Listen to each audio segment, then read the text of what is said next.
జొన్నలు కొంచెం బరకగా మిక్సీ పట్టుకోవాలి, మరీ మెత్తగా పట్టుకోవద్దు. ఇందులో ఇప్పుడు ఇంతకుముందు జొన్నలు నానబెట్టిన వాటర్ ఉన్నాయి కదా, ఆ వాటర్ మిక్స్ చేయాలి. ఎందుకంటే ఆ వాటర్లో ఆల్రెడీ నానబెట్టాం కదా, బి కాంప్లెక్స్ విటమిన్స్ అనేది లాస్ అవుతాం అది ఆ వాటర్ పారబోయడం వల్ల.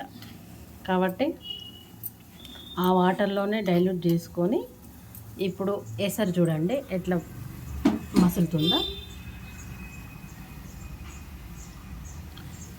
ఎసట్లో కొంచెం పసుపు వేసుకున్నా. ఈ ఎసరు మసిలినాక ఈ ఎసట్లో ఏం చేయాలంటే, ఇప్పుడు మనం నానబెట్టుకున్న జొన్న పిండిని జొన్నల్ని ఇట్లా పోయాలి.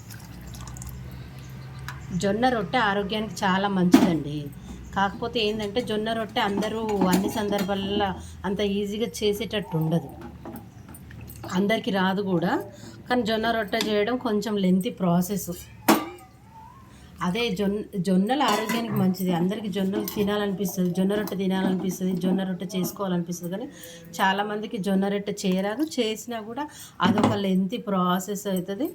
కాబట్టి జొన్న గట్టుకు అనుకోండి చాలా ఈజీ, చేయటం ఈజీ, మనకు తినటం కూడా ఈజీ. దీంట్లో కొంచెం మజ్జిగ వేసుకున్నా కూడా, కొంచెం పెరుగు వేసుకున్నా, లేదంటే సాంబార్ లాంటిది చేసుకున్నా కూడా చాలా అంటే చాలా బాగుంటుంది.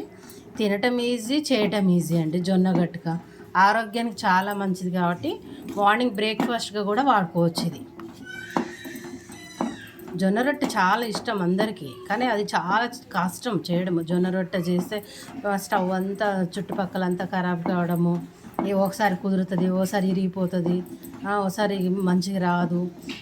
ఎట్లయినా జొన్నలు ఆరోగ్యానికి మంచిది, తినాలి. కాబట్టి ఈ విధంగా చేసుకున్నాం అనుకోండి, టేస్ట్ ఉంటుంది, ఈజీగా కూడా ఉంటుంది.